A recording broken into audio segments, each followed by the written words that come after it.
جاءتهم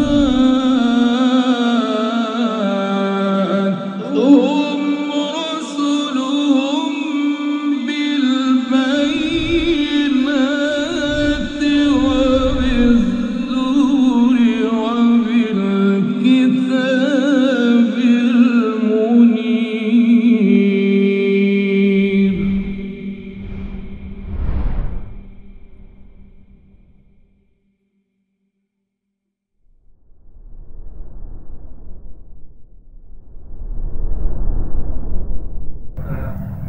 Alhamdulillah, nahmaduhu wa nasta'inuhu wa nastaghfiruh wa na'udzu billahi min shururi anfusina wa sayyiati a'malina.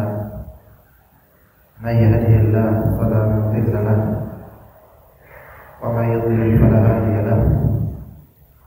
Asyhadu an la ilaha illallah wahdahu la syarika lahu wa asyhadu anna Muhammadan abduhu wa rasuluhu la nabiyya ba'dahu. Allahumma 'allimna ma yanfa'una wanfa'na bima 'allamtana innaka antal 'alimul hakim. Insyaallah kita akan melanjutkan untuk musim ini di kajian terakhir kita tentang kitab Mukhtasar Jami' al-Ulum wal Hikam dan Mukhtasar Jami' al-Ulum wal Hikam di hadis 18 masih pembahasan kita lanjutkan di pembahasan perkataan salaf tentang makna takwa atau definisi takwa. Aqwalus salafi fi ta'rif taqwa, perkataan salaf tentang definisi takwa. Dikatakan oleh Imam Al-Jabr rahimahullah, qala Umar bin Abdul Aziz, berkata Umar bin Abdul Aziz, laisa taqwallahi bi siyamin nahari wala bi qiyamil lail wa takhlit fi ma baina dhalik.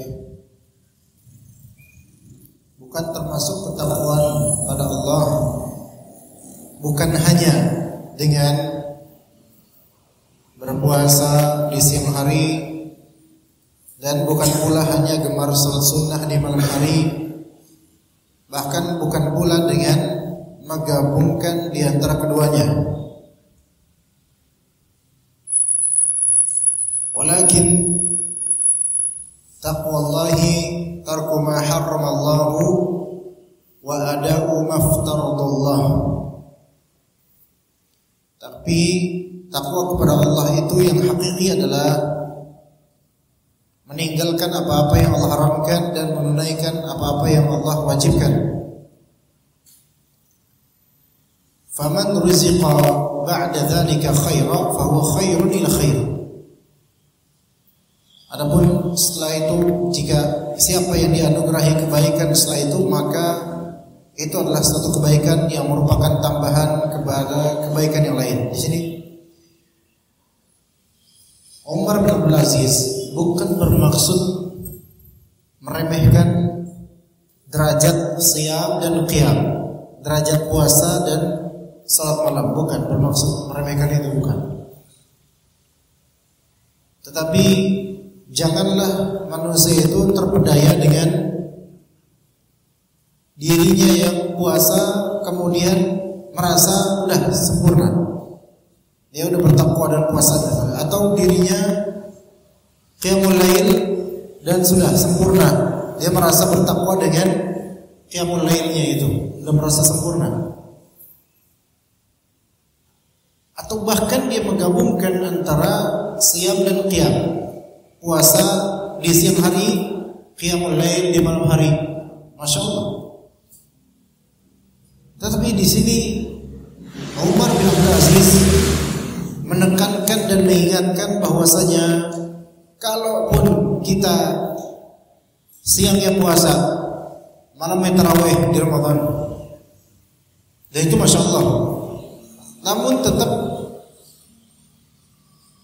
apa-apa yang Allah perintahkan kita nggak ikutin, dan apa-apa yang Allah larang kita terjang, maka ini belum disebut bertakwa. Bahkan sampai ada hadis seseorang perempuan, dia siangnya puasa, malamnya qiyamul lail, tapi dia menyakiti orang-orang dengan lidahnya. Maka apa kata Nabi SAW? Dia penghuni neraka. Penghuni neraka. Padahal apa? Siangnya puasa, malamnya terjaga dengan qiyamul lail. Tapi ternyata hamlu minan nasnya gak baik. Penghuni neraka. Suatu ketika Nabi SAW mengatakan, atadruna manul muflis. Kalian tahu nggak siapa itu orang yang muflis? Orang yang bangkrut. Orang bangkrut ya orang yang kehilangan atau kehabisan modal ya Rasulullah. Namun bukan itu yang dimaksud Rasulullah SAW. Orang bangkrut itu adalah orang yang di hari kiamat membawa pahala sholat, membawa pahala puasa, pahala sedekah dibawa. Tapi dia itu mencaci fulan, menghina fulan, menghancurkan kehormatan fulan, dan seterusnya dari hablum minan nas yang sangat buruk. Nah, di sini berarti tidak cukup seseorang merasa puasanya banyak, salatnya banyak, zakatnya banyak, sedekahnya banyak, lalu dia tidak mengindahkan hablum minan nas. Ya, akhlak terhadap orang lain. Jadi sehari-hari nyakitin orang dengan kelakuan atau lidahnya, maka ini bukan orang yang bertakwa. Ini yang ditekankan di sini.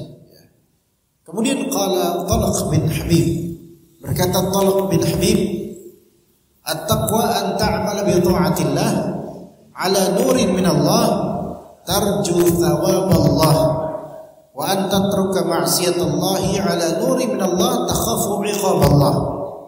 Takwa itu berputar pada apa? Yaitu engkau beramal, mengerjakan ketaatan kepada Allah di atas cahaya atau syariat Allah, di mana Anda mengharap pahala dari Allah dengan amalan syariat tersebut. Itu takwa. Jadi kalau ngerjain ketaatan ibadah tapi tidak sesuai dengan syariat Allah, maka ini bukan takwa. Ini bukan takwa. Ya. Seperti ada di zaman Nabi SAW, ada orang yang dia sengaja berdiri di tengah terik matahari, lalu berdiri sengaja gitu, menyakiti dirinya dengan dalam rangka beribadah kepada Allah. Ada orang dia puasa seterusnya setiap hari, nggak mau berhenti dari puasa, setiap hari harus puasa. Ada orang yang tidak mau menjima istrinya, tidak mau menikah, ya nggak mau menikah. Maka Nabi mendengar hal seperti itu, Nabi ingkari.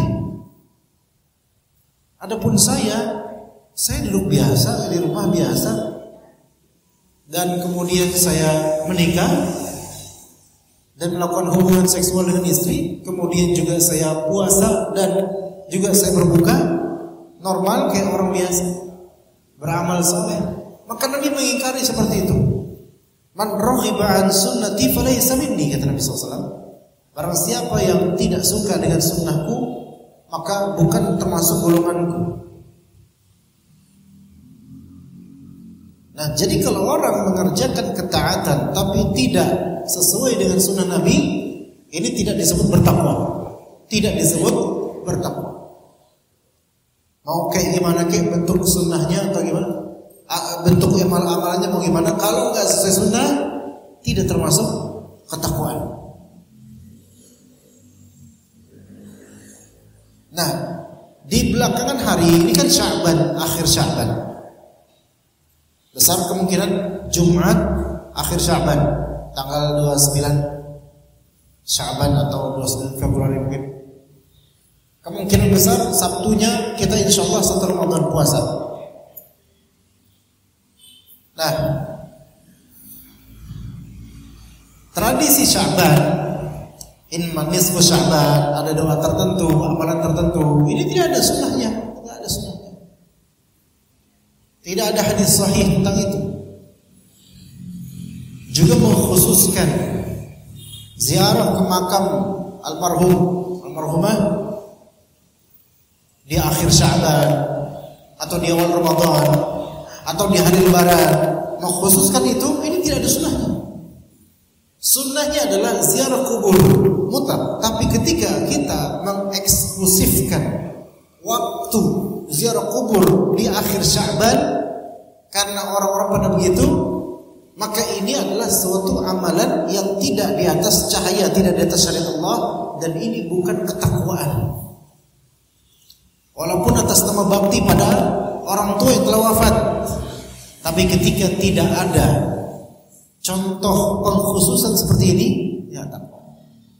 Kemudian mungkin membeli kembang dan seterusnya. Makanya ada tradisi apa?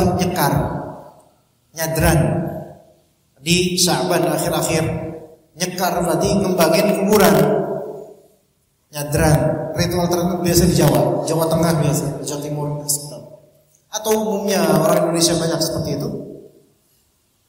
Oke, ini nggak ada di atas cahaya syariat Allah, nggak ada. Maka apakah ini ketakwaan? Tidak, bukan ketakwaan. Kemudian misal seseorang sesuai dengan sunnah Nabi SAW, tapi dia tidak mengharap pahala dari Allah, dia tidak mengharap apa-apa, dia tidak untuk Allah Ta'ala amalannya, maka dia syirik. Walaupun syirik kecil, riya, sum'ah, atau mencari dunia dari amalan solehnya, lebih di situ, lebih ke dunia, maka ini bisa syirik kecil. Dan ini bukan ketakwaan. Maka orang yang melakukan amal soleh, sebagus apapun dia melakukan amal tersebut secara zahir, tapi kalau batinnya tujuan amalan tersebut bukan untuk Allah, maka ini bukan ketakwaan.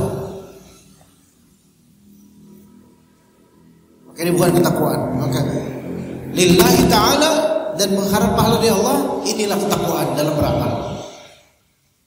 Kemudian yang kedua, dan juga meninggalkan maksiat kepada Allah di atas cahaya syariat Allah Azza wa Jalla karena Anda takut akan hukuman Allah Azza wa Jalla. Maka takut akan hukuman Allah atas suatu maksiat itu suatu ketakwaan. Tapi tinggalin. Takut pada Allah, tinggalin amal maksiat tersebut. Dan juga cara meninggalkannya juga harus sesuai dengan syariat Allah Ta'ala, sesuai dengan syariat Allah Subhanahu wa Ta'ala. Maka ini termasuk ketakwaan. Meninggalkan maksiat karena Allah, karena takut sama Allah, itu takwa. Adapun meninggalkan maksiat karena memang gak kesempatan aja, padahal di hati masih pengen, ini bukan takwa. Ini memang lagi gak kesempatan aja. Adapun meninggalkan maksiat karena faktor dunia, yaitu takut gak sehat, atau takut nanti orang ngomongin apa, atau takut nggak dapat duit, atau nggak dapat, maka ini juga bukan ketakwaan. Karena meninggalkan maksiat ini bukan karena takut sama Allah, melainkan karena ada bagian dunia yang dia khawatirkan, maka ini bukan takwa. Wa qala Al-Hasan Al-Basri berkata, ma zalatit taqwa bil muttaqina hatta taraku katsiran minal halali makhafatal haram. Ketakwaan senantiasa ada pada orang-orang yang bertakwa hingga mereka meninggalkan yang halal, ditinggalkan karena takut terjerumus pada yang haram. Sampai segitunya orang bertakwa. Tapi tetap walaupun dia tidak melakukan yang halal, meninggalkan yang halal karena takut terjerumus pada yang haram, bukan berarti dia mengharamkan yang halal. Itu nggak boleh. Mengharamkan yang halal tidak boleh. meninggalkan yang halal karena takut nanti lama-lama jadi haram, itu boleh. Ada istilah namanya at-tawassul fil mubahat. At-tawassul fil mubahat, yaitu terlalu mengkonsumsi yang boleh, terlalu banyak mengkonsumsi hal yang mubah. Tawassul fil mubahat, terlalu sering mengkonsumsi yang boleh, itu lama kelamaan menuju makruh, bahkan bisa saja jatuh ke yang haram. Jadi berlebihan atau terlalu sering atau keseringan kita melakukan hal yang boleh, itu lama-lama justru menjadi makruh atau haram. Karena syaitan itu akan selalu menggoda manusia yang tadinya dari mubah jadinya haram. Makanya diselingin mubah sekali-kali boleh dan tetap lakukan yang wajib dan sunnah. Lakukan yang wajib yang sunnah. Misalnya ini, tidur di pas lagi puasa Ramadan boleh nggak tidur? Boleh. Tapi kalau tawassul fil mubahat, yaitu kebanyakan tidur, itu jadinya makruh. Mungkin nggak sampai haram, tapi kadang bisa sampai haram. Kayak gimana? Ketika dia meremehkan sholat, kan bisa kayak gitu. Gara-gara apalagi ada anggapan lama ya, bahwasanya tidur di bulan Ramadan itu berpahala ibadah. Ya kalau ini mah. Nah di sini apa hukum tidur di siang pas puasa Ramadan? Hukum asal tidur sebagaimana mau di Ramadan mau di luar Ramadan asalnya boleh pada waktunya, atau selama tidak menghilangkan, selama tidak melanggar yang dilarang atau menghilangkan kewajiban, maka boleh asalnya, boleh tidur. Boleh lagi puasa tidur, boleh selama tidak melanggar syariat atau tidak melepas kewajiban.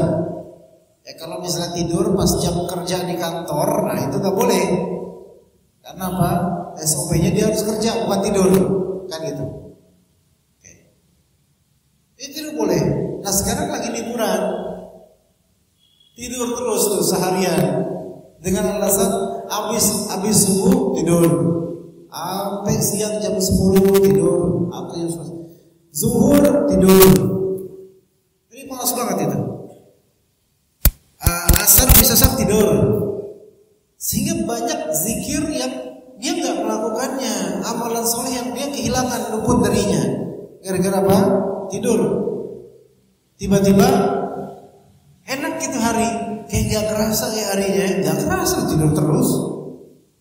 Tapi bayangkan dengan orang yang dia puasa Ramadan, tapi sambil ngaji, bekerja juga, cari nafkah juga, melakukan amal soleh lainnya, itu jauh lebih produktif untuk akhiratnya, jauh daripada yang tidur ini.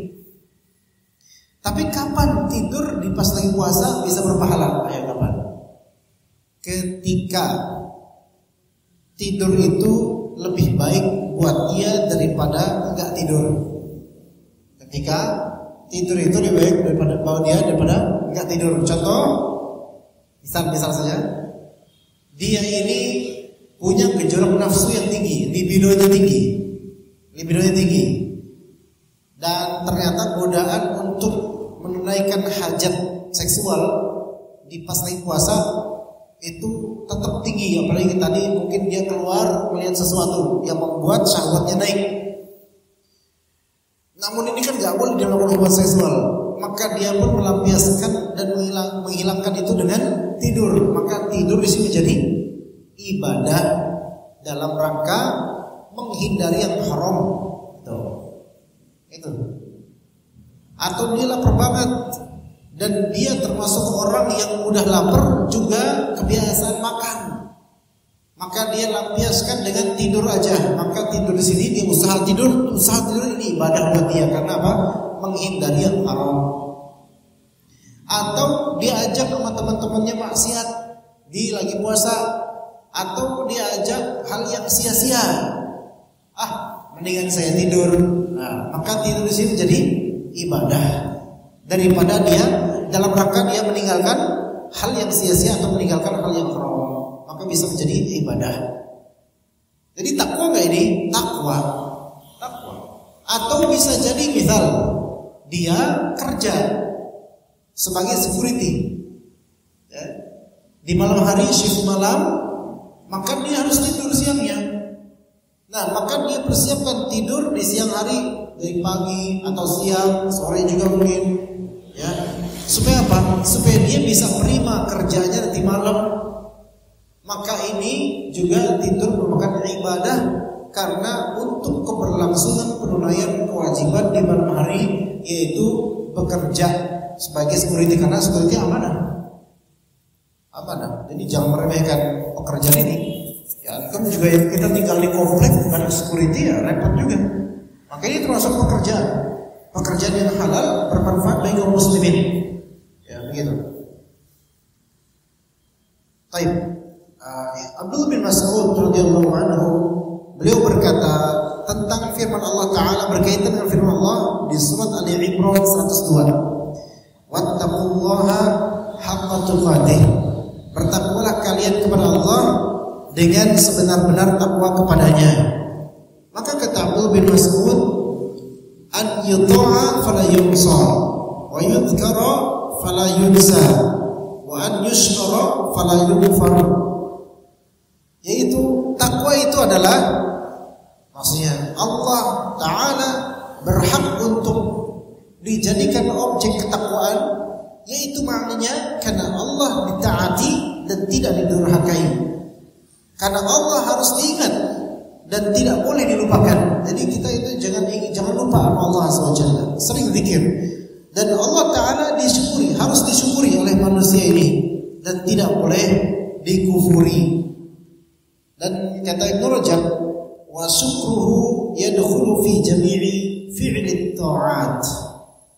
Wa syukruhu yadkhulu fi jami'u fi'li ta'at. Mensyukuri Allah itu masuk di dalamnya semua jenis pelaksanaan ketaatan.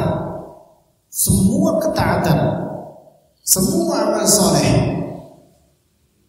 itu semua termasuk bersyukur pada Allah. Semua amal soleh termasuk bersyukur pada Allah. Semuanya. Apapun yang kita lakukan dari amal soleh termasuk bersyukur. Misal antum punya suatu ilmu yang antum amalkan ilmu ini adalah amal soleh.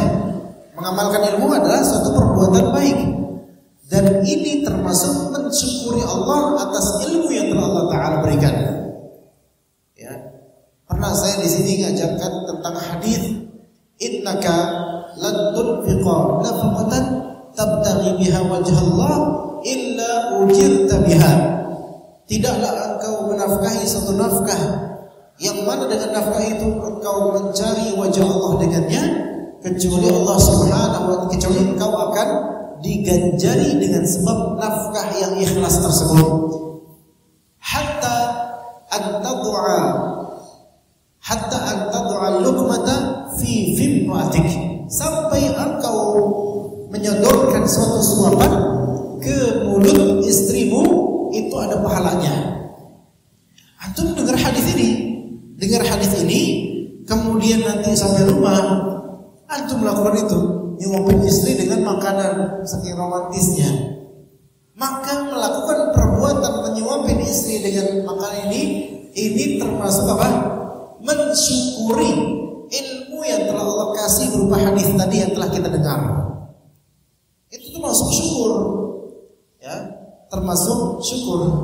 Atau misal juga ketika mendengar hadis Nabi SAW, sesungguhnya aku beristighfar dan bertaubat dalam sehari 70 kali, dalam riwayat lain 100 kali sehari dalam satu majelis. Maka kemudian dengar itu antum langsung istighfar 100 kali dalam satu kali momentum.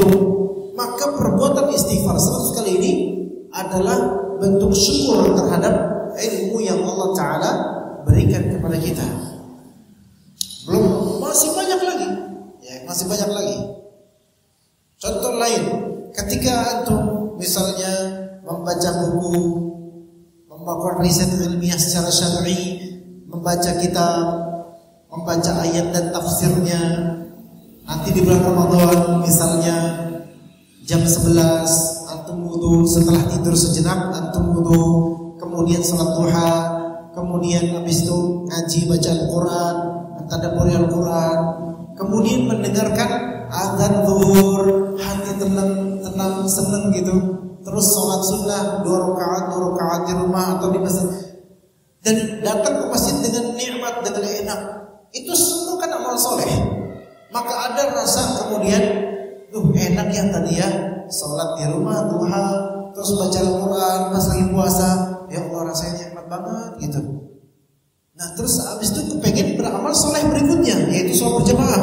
Ketahuilah keinginan untuk merantaikan amal soleh itu adalah salah satu tanda insya Allah bahwasanya amal yang sebelumnya ini Allah terima mudah-mudahan. Itu tandanya. Kalau antum melakukan amal soleh terus rasanya tuh ngeresep di hati, terus pengen setelah melakukan amal soleh ini pengen merantaikan ke amalan soleh lainnya berikutnya. Ada rasa keinginan kayak gitu, itu menunjukkan Allah mudah-mudahan itu adalah suatu kabar gembira melalui kegembiraan hati kita bahwasanya Allah menerima amal ini, berkah ini amal. Mudah-mudahan seperti itu. Ya, jadi amal yang berkah yang diterima oleh Allah itu biasanya tidak terputus. Dia lanjut ke amal lainnya, lanjut ke amal lainnya, lanjut ke amal lainnya. Ya, kita lihat diri kita. Terus kemudian kita kajian, nikmat, enak, habis kajian, habis itu rasanya suatu pengennya khusyuk aja sholatnya itu. Ini menunjukkan mungkin kajian tersebut apa? Allah berkati dan Allah terima amal kita di kajian ini misalnya. Tapi itu tanda-tandanya. Maka orang yang bersyukur akan Allah tambahkan. La in syakartum la azidannakum. Jika kalian bersyukur, maka pasti aku akan menambahkan buat kalian. Ya, di antara tanda-tandanya kalau kita beramal soleh, kemudian setelah itu ada keinginan untuk beramal soleh nambah lagi, maka ini menunjukkan bahwasanya yang barusan dilakukan dalam amal soleh itu merupakan bentuk syukur. Allah terima amalan dan syukur tersebut dan Allah tambahkan inspirasinya menuju amal berikutnya. Baik, kemudian dikatakan di sini wa ma'na dzikrihi fala yunsa. Dan makna dari Allah Ta'ala itu harus diingat dan tidak dilupakan, yaitu zikrul abdi biqalbihi li awamirillahi fi harakatihi wa sakanatihi wa kalimatihi fayamtathiluha wa li nawahihi fi dhalika kullihi fayajtanibuha. Makna Allah Ta'ala itu harus selalu diingat dan tidak dilupakan adalah ingatnya seorang hamba dengan hatinya akan perintah-perintah Allah dalam geraknya, dalam diamnya kita, serta dalam ucapan kita, juga melaksanakan amal soleh, dan juga termasuk ingat pada Allah, yaitu ingat kepada larangan-larangan Allah Ta'ala dalam semua larangan dan menjauhinya. Kata penyair, khalli dhunuba saghiraha wa kabiraha fahuwa tuqa. Tinggalkanlah dosa-dosa, baik yang kecil maupun yang besar, maka itulah ketakwaan. Jadi ketakwaan itu bukan hanya meninggalkan dosa besar, dosa kecil aja kudu ditinggalin. Dan itu kita punya PR banyak ini. Itulah baru disebut takwa. Kemudian wasna' kamashin fawqa ardi syauqi yahdharu ma yara. Berlakulah seperti seorang yang berjalan di atas tanah yang bertabur duri, yang mana dia hati-hati terhadap apa yang dia lihat. Dia hati-hati. Jadi di jalanan ada duri banyak nih, dia hati-hati jangan sampai dia keantum atau kena dengan duri itu pas lagi jalan di jalanan tersebut. Inilah ketakwaan. Maka orang yang bertakwa itu orang yang banyak kewaspadaannya. Kewaspadaannya di mana? Ini sesuai syariat atau tidak? Ini bid'ah atau sunnah? Ini syirik atau tauhid? Ini halal atau haram? Ini boleh atau tidak dalam Islam? Nah ini takwa. Jadi kehati-hatian itu. Kita jangan cuma waspada tentang dunia aja. Ya, kita jangan cuma waspada akan dunia aja. Untuk masalah dunia, pasang CCTV, gerak-gerik orang diperhatikan. Ya, kita punya warung dikit-dikit curigaan dunia. Tapi kalau untuk amal soleh atau amal keburukan itu nggak ada pikiran. Ini berarti ketakwaannya cuma untuk dunia doang, bukan untuk agama dan akhirat. Maka dimaksud takwa di sini yaitu takwa tentang amalan soleh atau amalan buruk, tentang agama dan akhirat, itu takwa. Kemudian dikatakan la tahqiranna saghiratan innal jibala minal hasar. Janganlah meremehkan yang kecil karena gunung yang begitu besar terbentuk dari kerikil-kerikil kecil. Ini bisa tafsirannya bisa untuk kebaikan, bisa untuk keburukan. La tahqiranna saghiratan fa innal jibala minal hasar. Janganlah kamu meremehkan yang kecil karena gunung yang begitu besar terbentuk dari kerikil-kerikil yang kecil tadi. Tanpa kerikil-kerikil gunung gak jadi. Kalau kita arahkan tafsirannya ke amalan soleh, jangan remehkan amal soleh yang kecil, karena yang kecil dikonsistenkan akan menjadi besar amalan tersebut. Jangan remehkan niatan yang seolah-olah kecil, karena niatan ini, karena amalan tidak akan bisa terwujud tanpa niatan. Gitu. Oke, untuk keburukan juga bisa kita refleksikan di sini. Jangan remehkan dosa kecil, karena betapa banyaknya dosa besar adalah hasil dari dosa kecil yang diterus-teruskan dan tidak dihentikan. Begitu. Kemudian dikatakan di sini wa aslu taqwa an ya'lama al-'abdu ma yuttaqa thumma yattaqi. Dan asal makna takwa adalah bahwa seorang hamba mengetahui apa yang harus ditakuti, mengetahui siapa yang harus dia takuti, kemudian dia berwaspada, dia berhati-hati terhadapnya. Itu baru benar tuh. Karena orang kalau misalnya dia klaim saya bertakwa, tapi dia nggak tahu apa-apa yang harus ditakuti, nggak tahu. Nah, pengetahuan dan ketidaktahuan itu kan tergantung dari dia tuh nuntut ilmu atau tidak. Makanya supaya semakin bertakwa, seseorang hendaknya banyak menuntut ilmu. Kalau malas menuntut ilmu, gimana biasa dia mengetahui apa yang dia takutkan? Coba sekarang bayangkan, kalau misalnya seseorang jalan melewati lorong atau tempat gelap, melewati bambu-bambu di malam hari, terus dia ketakutan, tapi dia nggak tahu siapa yang dia takutin. Perasaannya aja, kayaknya ada genderuwonya nih, saya takut nih.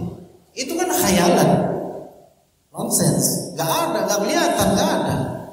Karena dia nggak tahu apa yang ditakuti, bodoh. Gitu. Ya. Jadi orang yang nggak tahu apa yang dia takuti, dia takut, tapi dia nggak, saya takut apa, nggak tahu. Nah ini berarti nggak punya pengetahuan, nggak punya pengetahuan. Pun kalaupun punya pengetahuan, apakah pantas dia takut? Gitu loh. Jadi gini, nih, ada daerah misalnya apa ya? Apa sih yang di Jakarta itu? Terowongan Casablanca misalnya apa ya? Yang angker-angker lah katanya apa ya? Jeruk purut, apalah gitu-gitu. Ya, hantu jeruk purut, apa gitu. Anda nggak tahu sih gimana hurufnya, nggak tahu. Nggak, misal aja di sini nih, di sini misalnya ada satu spot di suatu daerah di sini itu udah nggak ada pemukiman di situ, ada jalanan tapi isinya pohon-pohon, dekat situ pohon-pohon. Orang kalau udah malam anyep di situ, kalau udah malam gelap nggak ada penerangan. Fulan, ya orang asing lewat situ ketakutan. Ketakutan apa mas? Nggak tahu, saya takut aja, nggak ada apa-apa di sini. Nggak takut aja.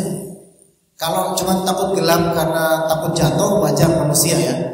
Tapi kayak ada apa gitu, kayak ada aura apa gitu. Aura apa? Emang itu ngeliat apa? Nggak ada apa-apa sih. Nah berarti itu ngapain takut? Ya juga ya ngapain? Ini Apa yang ditakuti? Ini berarti nggak layak takut dong. Antum takut pada sesuatu yang antum sendiri nggak tahu antum takut apa. Nah, ini nggak layak takut. Jalan aja nggak usah pikirin, kan gitu. Baik. Ada orang kedua penduduk lokal sekitar. Dan khurafat di daerah itu dia tahu bahwasanya di situ sering ada penampakan. Apalah pocong lah, sering udah banyak cerita. Udah banyak cerita. Jadi dia punya pengetahuan. Dia lewat situ ketakutan. Makanya dipercepat motornya, gitu cepetin. Dan juga dia terbentuk ketakutan di klakson, titit gitu, nyapa. Itu masih syukur pocongnya nggak punya motor. Kalau dia punya motor di klakson balik ke pocongnya tambah ngibrit gitu orang kan. Ayo bilang titit gitu. Dia takut pada jin di situ dengan ada pengetahuan bahwasanya di situ sering ada penampakan. Berarti dia tahu siapa yang dia takuti, yaitu jin penembus hidup untuk mereka. Cuma pertanyaan kedua, apakah layak ditakuti? Enggak sama sekali, wallahi enggak layak ditakuti. Ya, berarti pengetahuan akan siapa yang kita takuti itu belum cukup. Ada pertanyaan kedua, itu layak nggak antum takutin? Kalau nggak layak, ya nggak usah takut. Nah, sekarang tugas kita yaitu hamba mengetahui apa yang layak ditakuti, yang harus ditakuti. Yaitu kita harus takut Allah Azza wa Jalla. Kita harus kenal dong sama Allah. Kita takut pada azabnya. Jadi kita harus tahu perbuatan-perbuatan apa yang mengakibatkan azabnya. Nah, itu baru. Makanya kalau kita mau benar-benar takut sama Allah, kita harus mengenal siapa itu Allah dan kita harus mengenal syariat Allah. Orang kalau dia mengenal Allah saja, belajar tasawuf, mengenal Allah itu, tapi nggak mau belajar fikih, ini nggak takut sama Allah, nggak takut. Dan cuma mengenal Allah sampai akhirnya melakukan tarekat sampai level ma'rifat. Akhirnya nggak takut semua. Dan orang-orang yang belajar fikih kata dia itu level syariat dasar, basic, beda level. Ini orang merasa takut sama Allah, padahal ini orang nggak takut sama Allah karena ninggalin sholat, karena nggak benar sholatnya, nggak ngerti fikihnya, zakat nggak ditunaikan. Jadi orang yang takut sama Allah, kenal Allah dan kenal syariat Allah. Kalau cuma kenal Allah doang, yaitu belajar akidah, tapi nggak belajar fikih, nggak takut dia semua. Diterjang yang hal haram itu nggak ngerti, yang wajib nggak ngerti, sunnah nggak ngerti. Tapi ada juga sebaliknya, takut sama Allah dengan cara belajar yang fikih saja, belajar yang fikih supaya tidak melanggar, tapi dia nggak kenal sama Allah, makanya amburadul akidahnya. Ditanya Allah di mana? Allah di mana-mana. Ah, ini ngaco ini orang. Ada juga bilang, di manakah Allah? Allah ada tanpa tempat, tanpa suara, tanpa ini, tanpa ini. Muter. Ini juga nggak benar. Kayak tanya, apakah Allah bersemayam di atas arsy? Oh enggak, karena Allah tidak bertempat, ini juga ngawur juga. Nggak kenal Allah ini. Maka harus kenal sama Allah Ta'ala dan kenal syariatnya, gitu, supaya bisa takut sama Allah. Semakin kita kenal sama Allah dengan nama dan sifatnya, dengan perbuatan-perbuatan dan takdirnya, maka semakin tumbuh rasa takut dan mengagungkan Allah. Dengan kita belajar fikih, belajar tata cara sholat, tata cara jual beli yang benar, tata cara zakat, haji, umroh, amalan itu kita pelajari, itu semakin kita takut sama Allah Ta'ala, gitu ya, seperti itu. Jadi kita mengetahui siapa yang kita takutkan dan mengetahui apa-apa yang kita takutkan berupa azabnya karena melanggar. Supaya nggak melanggar harus punya ilmunya. Maka orang kalau malas belajar tentang Allah, malas belajar tentang hukum Allah, itu posibilitas rasa takutnya itu tidak sebagus orang yang belajar dan mengamalkan apa yang dia pelajari. Ya, kita azan dulu, setelah itu kita lanjutkan sejenak insyaallah taala.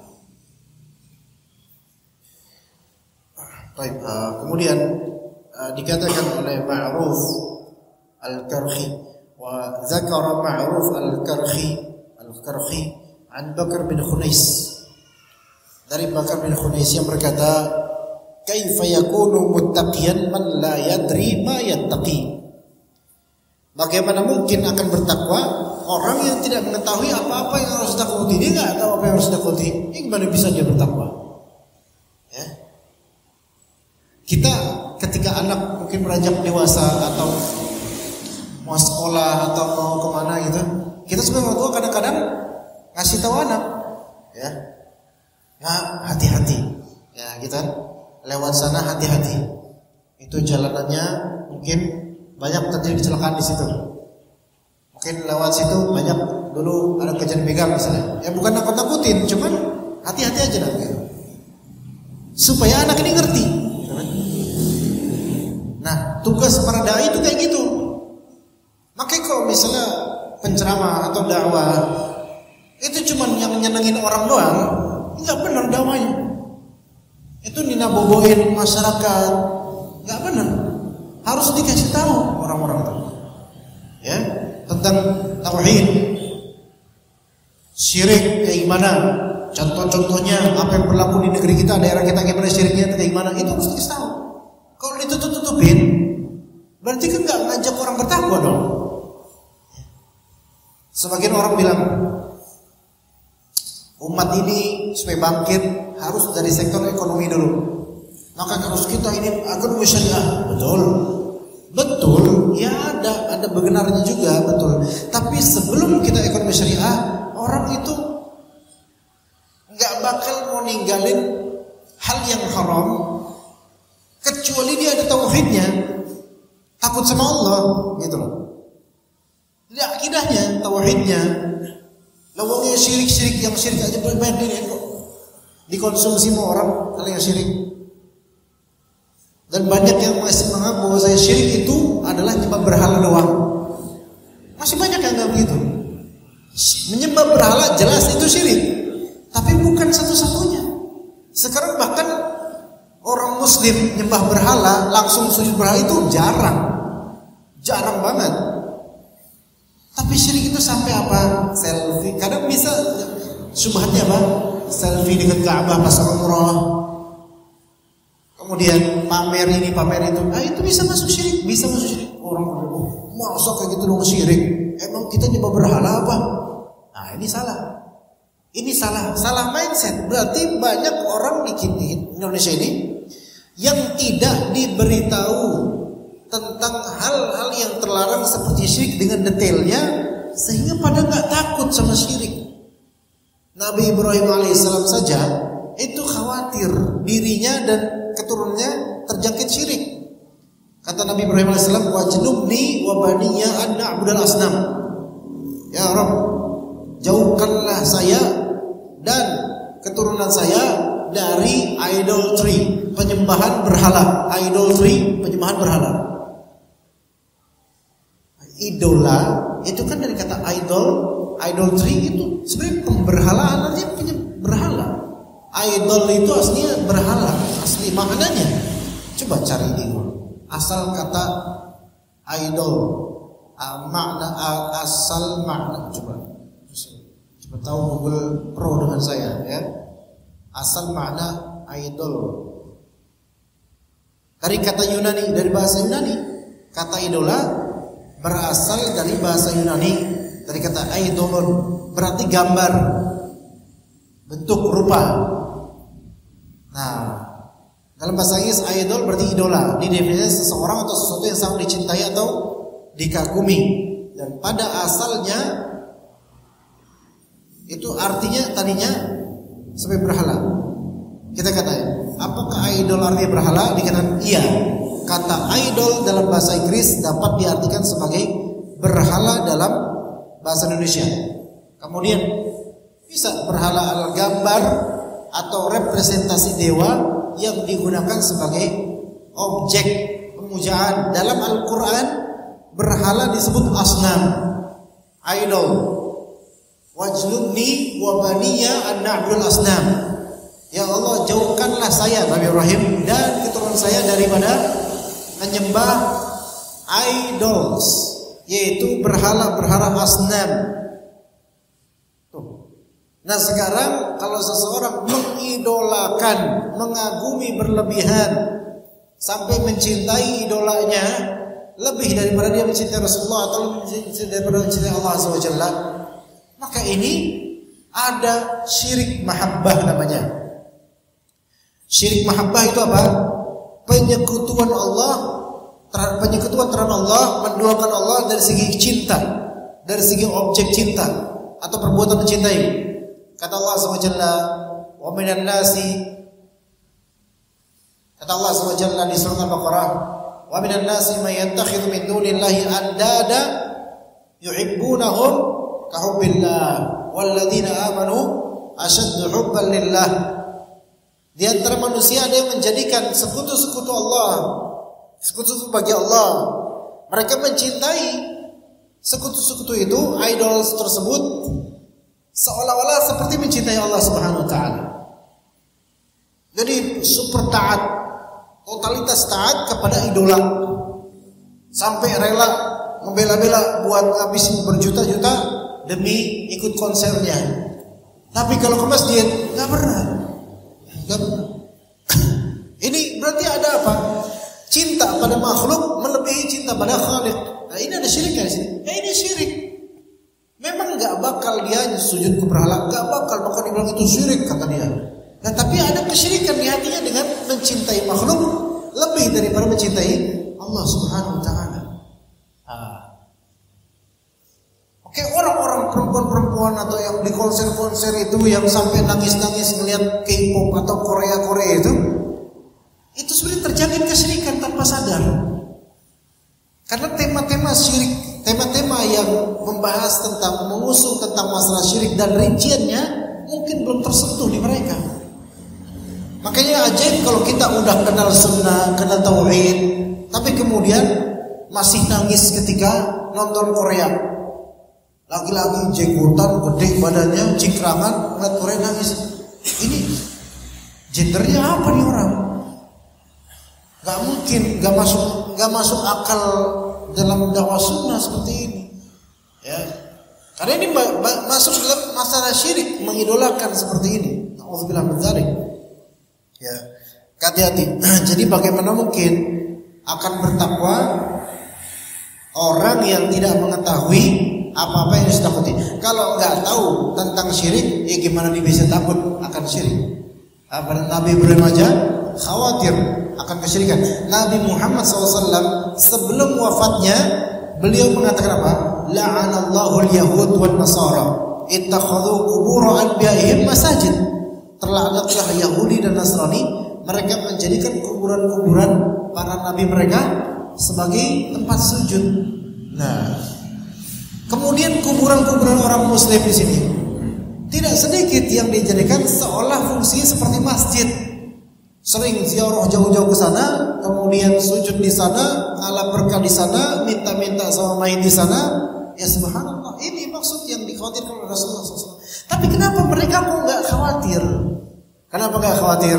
Karena nggak diajarin bahwasanya ini mendekati kesyirikan. Nggak diajarin, malah diajarin justru ayo kita kayak gini. Makanya nggak takut mereka. Lah terus gimana nanti di akhirat? Allahu a'lam.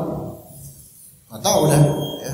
Semoga Allah Taala berikan hidayah kepada kita dan juga kaum muslimin dan menjadikan pintu ilmu terbuka buat kita semua dan juga amal saleh. Sallallahu ala nabiyina Muhammad wa ala alihi wa sahbihi ajma'in. Subhanakallahumma bihamdika asyhadu an la ilaha illa anta astaghfiruka wa atubu ilaik. Assalamualaikum warahmatullahi wabarakatuh.